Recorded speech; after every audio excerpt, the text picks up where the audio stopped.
बिस्मिल्लाहिर्रहमानिर्रहीम। अस्सलाम वालेकुम। दिस इज़ शाहिद रज़ा। उम्मीद है आप खैरियत से होंगे।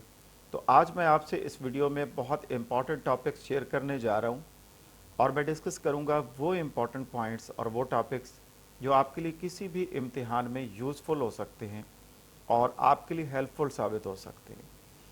और ख़ास तौर पर आप जो इस वक्त तैयारी कर रहे हैं पीपीएससी के इम्तिहान के लिए, लेक्चरशिप के लिए, ख़ास तौर पर एजुकेशन सब्जेक्ट में, तो अगर आप इन टॉपिक्स को अंडरस्टैंड कर लेते हैं, इसको समझ लेते हैं और तैयारी इसके मुताबिक करते हैं, तो डेफिनेटली ये आपके लिए बहुत ज़्यादा फ़ायदा मंद हो सकता है किसी भी इम्तिहान को पास करने के लिए। जी, तो अगली बात कर लेते हैं कि नेक्स्ट हमारा जो कोर्स है वो है करिकुलम डेवलपमेंट। तो करिकुलम डेवलपमेंट में आपने सबसे पहले concept of curriculum, definition of curriculum, curriculum किसे कहते हैं और एलिमेंट्स ऑफ करिकुलम कौन कौन से हैं और उसके साथ साथ टाइप्स ऑफ करिकुलम कौन से हैं। और इसमें ये बात नोट कीजिएगा, देखिएगा स्क्रीन के ऊपर आपको नज़र आ रहा होगा कि ये चीज़ें आपने जहन में बिठा लेनी है। इनमें से ही कोई ना कोई सवाल पूछ लिया जाता है।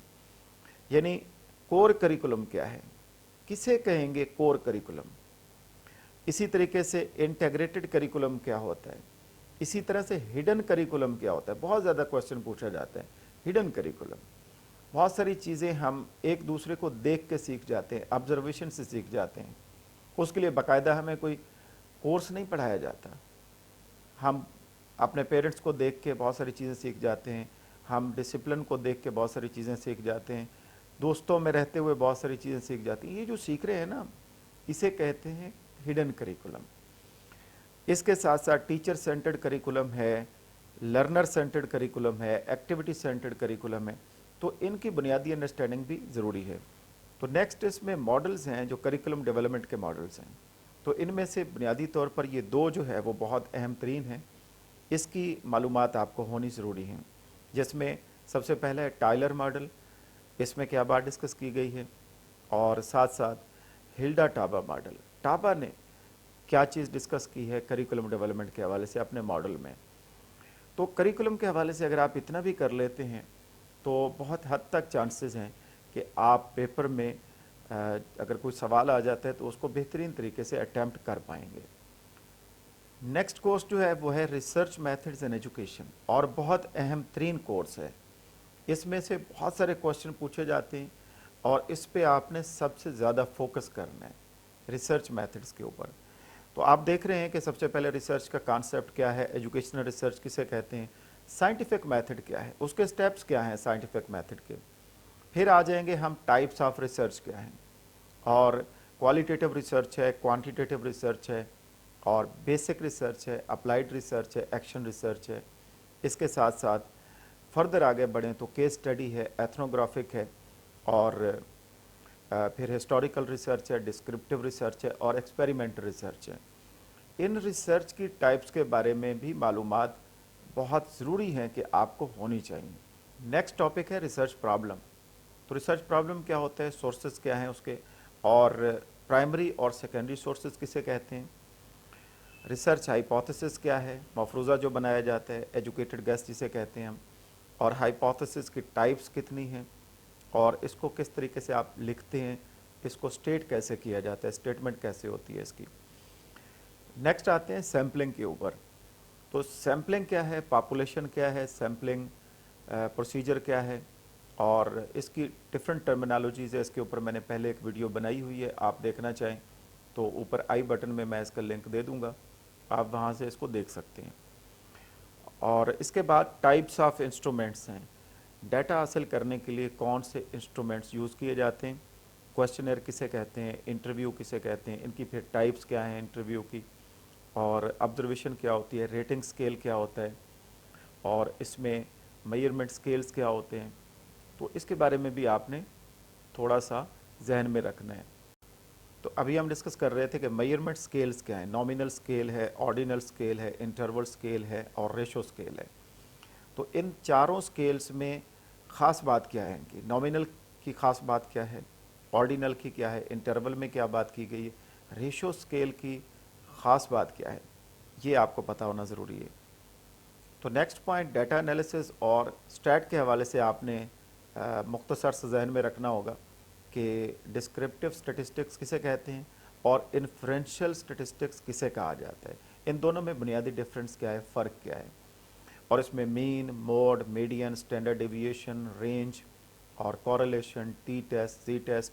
तो इसके हवाले से बस मुख्तसर सी मालूमात आपको होनी चाहिए कि डिस्क्रिप्टिव स्टैटिस्टिक्स क्या होती है, इन्फ्रेंशियल स्टैटिस्टिक्स किसे कहा जाता है, इन दोनों में फ़र्क क्या है, और फिर मीन क्या होता है, median, mode, standard deviation, range, correlation है, टी टेस्ट है, जी टेस्ट है, और इसके साथ साथ टाइप 1 एरर किसे कहते हैं और टाइप 2 एरर किसे कहते हैं। ये भी आप सर्च कर लीजिएगा गूगल के ऊपर, ये किताब में देख लीजिएगा, इसको भी पूछ लिया जाता है टाइप 1 एरर क्या है और टाइप 2 एरर किसे कहा जाता है। और आखिर में रिसर्च रिपोर्ट क्या होती है। रिसर्च रिपोर्ट में उसको जब लिखते हैं तो डिफरेंट स्टाइल्स हैं उसको लिखने के। तो APA स्टाइल एक है, अमेरिकन साइकोलॉजिकल एसोसिएशन, उसको आमतौर पर सोशल साइंसेज में यूज़ किया जाता है। तो APA से क्या मुराद है, अमेरिकन साइकोलॉजिकल एसोसिएशन। तो इसको भी आप जहन में रख लें, हो सकता है इससे भी कोई क्वेश्चन आ सकता है आपके इम्तिहान में। अब हम बात कर रहे हैं अगले कोर्स की, जो है एजुकेशनल असेसमेंट।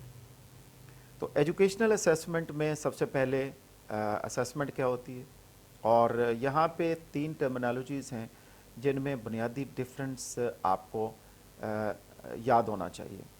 उसमें टेस्ट है, मेजरमेंट है, असेसमेंट है, और इसके साथ साथ चौथी है इवेलुएशन। इन चारों में बुनियादी फ़र्क क्या है, और इसके साथ साथ इंस्ट्रक्शंस एम क्या हैं, गोल्स क्या हैं, ऑब्जेक्टिव्स क्या हैं। एम, गोल और ऑब्जेक्टिव में फ़र्क क्या है, और इससे आगे बढ़ें तो फिर टेक्सानोमी ऑफ एजुकेशनल ऑब्जेक्टिव्स क्या होती है।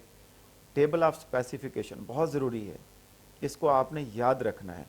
टेबल ऑफ स्पेसिफिकेशन किसे कहा जाता है, कैसे डिज़ाइन की जाती है, इसका मकसद क्या है डिज़ाइन करने का, क्यों हम बनाते हैं टेबल ऑफ स्पेसिफिकेशन। और क्वालिटीज़ ऑफ गुड टेस्ट क्या हैं, रिलायबिलिटी, वैलिडिटी। रिलायबिलिटी किसे कहा जाता है, वैलिडिटी किसे कहेंगे। फिर टाइप्स ऑफ रिलायबिलिटी कौन कौन सी हैं और टाइप्स ऑफ वैलिडिटी कौन कौन सी हैं, इसके बारे में भी आपने देखना है। आइटम एनालिसिस क्या है, और जब आप टेस्ट लेते हैं उसको मार्क करते हैं तो मार्किंग के बाद आप एनालिसिस करते हैं उस टेस्ट का। तो आइटम एनालिसिस का कॉन्सेप्ट क्या है, आइटम डिस्क्रिमिनेशन किसे कहेंगे, आइटम डिफ़िकल्टी क्या चीज़ होती है, और स्टैंडर्डाइज टेस्ट और टीचर मेड टेस्ट से क्या मुराद है, और इसके साथ साथ नॉर्म रेफरेंस टेस्ट और क्राइटेरियन रेफरेंस टेस्ट में फ़र्क क्या है, अचीवमेंट टेस्ट क्या होता है, डायग्नोस्टिक टेस्ट क्या होता है, टीचर मेड टेस्ट किसे कहते हैं, एप्टीट्यूड टेस्ट क्या होता है।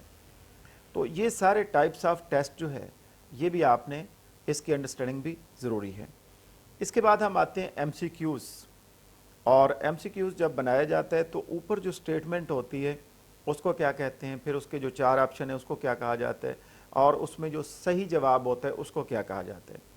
तो इसको भी आपने जहन में रखना है। जो स्टेटमेंट है उसको स्टेम बोला जाता है, ऑप्शंस जो हैं उसको डिस्ट्रैक्टर्स कहा जाता है, और जो सही जवाब होता है उसको की रेस्पॉन्स बोला जाता है।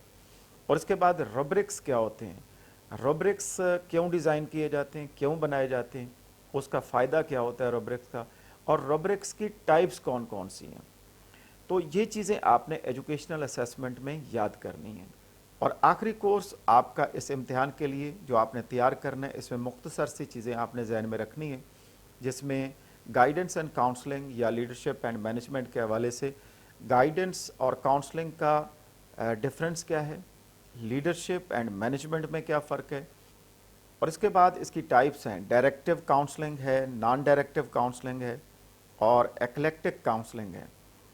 इसके बाद tools and techniques of guidance है, और किस तरीके से आप गाइडेंस प्रोवाइड करेंगे।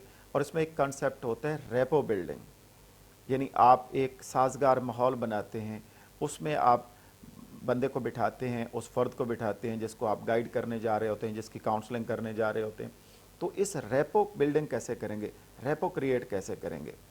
तो रेपो बिल्डिंग क्या चीज़ होती है, और सर्विसेज ऑफ गाइडेंस कौन कौन सी हैं, ओरिएंटेशन सर्विस से क्या मुराद है, प्लेसमेंट सर्विस क्या होती है, फॉलो अप सर्विस किसे कहते हैं, इंडिविजुअल इन्वेंट्री सर्विस क्या है, रिसर्च एंड इवेलुएशन सर्विस से क्या मुराद है, तो गाइडेंस एंड काउंसलिंग के हवाले से आप इतना भी अगर कर लेते हैं तो आई थिंक कि आप बेहतरीन तरीके से इस कोर्स को कवर कर सकते हैं, और इसमें से कोई क्वेश्चन आ जाए तो आप बेहतरीन तरीके से उसको अटेम्प्ट करने के काबिल हो सकते हैं। तो इसके साथ साथ कुछ और टर्म्स हैं जो आपको जहन में रखनी होगी, जैसे टीम टीचिंग है, जैसे माइक्रो टीचिंग है। तो माइक्रो टीचिंग किसे कहा जाता है, माइक्रो टीचिंग का कॉन्सेप्ट किसने दिया था, माइक्रो टीचिंग की ख़ास बात क्या है, टीम टीचिंग से क्या मुराद है, और इसके साथ साथ पूरी दुनिया में इस वक्त जो न्यू ट्रेंड्स इस्तेमाल हो रहे हैं, यूज़ हो रहे हैं और अप्लाई किए जा रहे हैं एजुकेशन सेक्टर में, एजुकेशन फील्ड में, वो भी आपने सर्च कर लेने, उसको भी थोड़ा आप पढ़ लीजिएगा। तो मैं समझता हूँ कि ये कोर्सेज़ और ये टर्म्स और ये टॉपिक्स अगर आप तैयार कर लेते हैं, इसकी प्रॉपर अंडरस्टैंडिंग आपको होती है, तो आप पीपीएससी का एग्ज़ाम भी क्लियर कर सकते हैं, आप एमफिल का टेस्ट भी क्लियर कर सकते हैं, आप एजुकेटर के जॉब के लिए जो टेस्ट आएगा वो भी क्लियर कर सकते हैं। और इसके अलावा कोई भी इम्तिहान आपसे ले लिया जाए और कोई भी इंटरव्यू हो, तो इन तमाम इम्तिहानात और इंटरव्यूज़ में ये तमाम चीज़ें आपको फ़ायदा दे सकती हैं। मैं उम्मीद करता हूँ कि आप इसको तैयार करेंगे और भरपूर मेहनत से, मोटिवेशन से, इंटरेस्ट से, पैशन के साथ इसकी मुकम्मल तैयारी करने के बाद आप इम्तिहान देंगे। और मैं दुआ करता हूँ कि अल्लाह ताला आप सबको इम्तिहान में कामयाब फरमाए और आपके जो नेक मकासद हैं और जो आपने मंजिल और टारगेट सोचा हुआ है उस तक आपको रसाई दे और आप कामयाब हों। Thank you so much.